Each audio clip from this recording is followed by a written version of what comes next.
শিরিনকে জব্দ করে পিসিমণির খোঁজ পেল পারুল। সম্পূর্ণ জানতে ভিডিওটিতে একটি লাইক করে দেখতে থাকো। গল্পের শুরুতেই দেখা যায় পিসিমণি যখন গায়ে হলুদে ব্যস্ত ছিল ঠিক তখনই এক বোতল লিকুইড পদার্থ নিয়ে এসে পিসিমণির গায়ে ঢেলে দেয় সমরেশ। তারপর যথারীতি সবাই ভাবে সেটা কি কোনো অ্যাসিড, কিন্তু না, সেটা হচ্ছে গঙ্গার জল। সমরেশ বলে, তুমি আমাকে এতটা বিশ্বাসঘাতকতা ভাবলে? পৌশালী, আমি তোমাকে ভালোবাসি। আমি বিশ্বাস করি এই গঙ্গার জলের মতোই তুমি পবিত্র। তোমাকে বিয়ে করব বলে কবে থেকে আশা নিয়ে বসে আছি। তুমি পারবে পৌশালী এইভাবে আমাকে কষ্ট দিয়ে নিজের মনের মতন পুরুষকে বিয়ে করতে? তোমার কি আমার জন্য একটুও খারাপ লাগবে না? একটুও কষ্ট হবে না? চুপ করে থেকো না, উত্তর দাও না। তোমার উত্তরের আশায় যে আমি বসে আছি। ঠিক সেই মুহূর্তেই কি বলবে পিসিমণি সেটাই বুঝে উঠতে পারছে না। এরপর পারুল বলে, কি ব্যাপারটা কি বলুন তো, কি শুরু করেছেন আপনি? এইভাবে আপনি কিন্তু বাড়াবাড়ি করতে পারেন না। বাড়াবাড়ির কিন্তু একটা লিমিট থাকে। তখনই দাদু বলে, বড় খোকা, এই লোকটাকে ঘাড় ধাক্কা দিয়ে বার করে দাও। এই লোকটার যখন নিজেরই কোনো আত্মসম্মান নেই, নিজের কোনো সম্মান নেই, বারবার আমাদের বাড়িতে এসে আমাদেরকে বিরক্ত করছে, তখন এই লোকটাকে উচিত শাস্তি দাও, বার করে দাও এখান থেকে।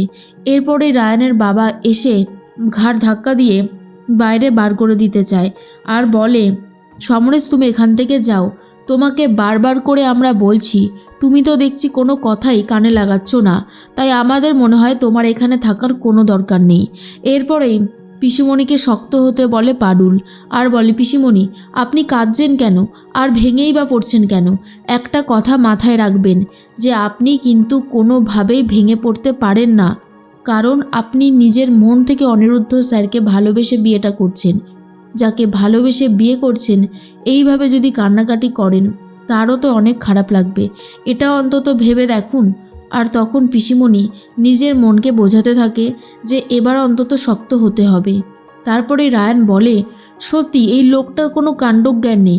এতবার করে ওনাকে অপমান করা হচ্ছে, ওনাকে বের করে দেওয়া হচ্ছে, তবুও উনি ভ্রুক্ষেপ মাত্র করছে না। এরপরেই পিসিমণির কথাই বারবার ভাবছিল পারুল যে পিসিমণির ওপরে নজর রাখতে হবে যাতে ওই লোকটা পিসিমণির কোনো ক্ষতি করতে না পারে।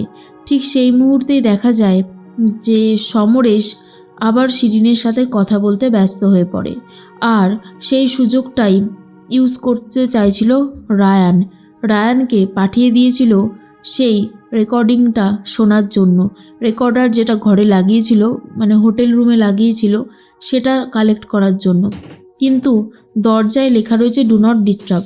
ভেতরে যে কারোর সাথে মিটিং করছে সমরেশ সেটা বুঝতে পেরে গিয়েছিল রায়ান। আর তখনই রায়ান ভাবে, এইভাবে তো দুম করে ডাকাও যাবে না, আর ডাকলে হয়তো দরজাও খুলবে না। কি যে করি, সব দিকেই একটা ঝামেলার মধ্যে পড়েছি। তবে আমাকে কোনো একটা ব্যবস্থা করতে হবে। এদিকে খুব সুন্দর করে পিসিমণিকে সাজানো হয়ে গেছে। পিসিমণিকে দেখে ঠাম্মি বলে, তোকে এইভাবে দেখব বলে কত বছর ধরে অপেক্ষা করে বসে আছি রে খুকু। আজ মনের ইচ্ছেটা পূরণ হয়েছে। সত্যি বলতে আজ আমি অনেক খুশি হয়েছি। তখনই পিসিমণি ভাবছিল সমরেশের কথা।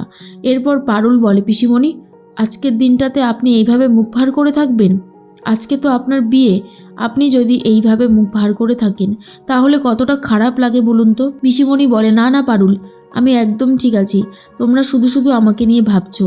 এর মধ্যেই শিরিন অনিরুদ্ধর সাথে যাতে বিয়ে হতে না পারে পিসিমণি সেই চেষ্টাই করে যাচ্ছে। এরপর সমরেশকে বলে, টাকা তো পেয়েই গেছেন, কাজ হয়ে গেলে আরও টাকা পাবেন। সমরেশ বলে, আমার তো সত্যি বলতে এই সময় টাকার দরকার ছিল, কিন্তু আপনি আমাকে একটা কথা বলুন তো, আপনি কি করে আমার নাম্বার জোগাড় করলেন? মানে আপনার তো আমাকে চেনার কথা নয়। আসলে রায়ানের মার সাথে কথা বলেই যে সমরেশের কথা জানতে পেরেছে শিরিন, সেটা তো বোঝাই গেছে। এরপর শিরিন বলে, দেখুন, যত তাড়াতাড়ি পারবেন পিসিমণিকে বিয়ের আসন থেকে বার করে নিয়ে আসুন, নাহলে কিন্তু পরবর্তী সময়ে অনেক চাপ আসতে পারে। তাই যতটা তাড়াতাড়ি পারবেন কাজ সেরে নিন। এরপর বর এসেছে বলে সবাই বরকে দেখতে ব্যস্ত হয়ে পড়ে। সবাই মিলে পিসিমণিকে ছেড়ে চলে যায়। সেই সুযোগটাই নিয়েছে সমরেশ। সমরেশ বারবার করে ফোন করতে থাকে পিসিমণিকে আর ভিডিও কল করতে থাকে। প্রথমে পিসিমণি ফোনটা ওঠায় না আর ভাবে, না, আমাকে তো দুর্বল হলে চলবে না।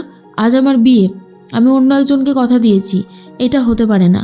কিন্তু সেই মুহূর্তেই সমরেশ বারবার করেই ভিডিও কল করতে থাকে। এরপর ব্যস্ত হয়ে ফোনটা ধরে ফেলেছে। তখনই পিসিমণির সাথে ভিডিও কলে কথা বলতে থাকে সমরেশ আর বলে, এই তো তোমার এই বিয়ের রূপটা দেখব বলে কবে থেকে অপেক্ষা করে বসেছিলাম। তবে ভেবেছিলাম বিয়েটা আমার সাথে হবে, কিন্তু আজ তুমি অন্য কাউকে বিয়ে করে নিচ্ছ। আমার না খুব কষ্ট হচ্ছে জানো। তবু একটা কথা মনের মধ্যে চলছে, তুমি যদি ভালো থাকো, তুমি যদি সুখে থাকো, তার থেকে ভালো আর কিছু হতে পারে না। তাই আজ আমি সত্যি খুব খুশি হয়েছি, কিন্তু তুমি আমার কাছে আসবে, না হলে আমি যে আমার জীবনটাকে শেষ করে দেব। এই বলেই ভয় দেখাতে থাকে, সুইসাইড করার ভয় দেখাতে থাকে পৌশালীকে। পৌশালী তখন বলে, সমরেশ কি করছোটা কি তুমি? এইভাবে নিজেকে শেষ করে দিও না। সমরেশ বলে, তোমাকে ছেড়ে তো থাকতে পারবো না, তাই আমাকে নিজেই শেষ করে দেওয়াটাই ভালো। কারণ আমি যে তোমাকে অনেক ভালোবাসি পৌশালী, তোমাকে ছেড়ে থাকাটা আমার পক্ষে খুব ডিফিকাল্ট। এরপরে পৌশালী বলে, আমি আসছি, আমি তোমার কাছেই আসছি। এই বলেই পৌশালী রেডি হচ্ছে সমরেশের কাছে যাবে বলে। অন্যদিকে অনিরুদ্ধকে বরণ করতে থাকে ঠাম্মি, আর অনিরুদ্ধ বাড়ির সবার সাথে এই বাড়ির সবার পরিচয় করিয়ে দেয়। তখনই পারুল বলে, সত্যি স্যার, আজ কিন্তু আপনাকে দারুণ সুন্দর লাগছে, কোনো কথা হবে না। অনিরুদ্ধ বলে, তাই বলছো? তোমার পিসিমণির পছন্দ হবে তো? তখন পারুল বলে, নিশ্চয়ই পছন্দ হবে।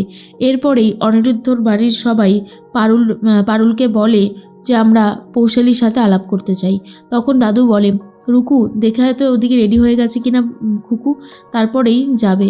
এরপরে গিয়ে দেখে রুক্মিণী যে ভেতরে আর পিসিমণি নেই, পিসিমণি কোথাও একটা চলে গেছে। পারুলকে ডাকাডাকি করে।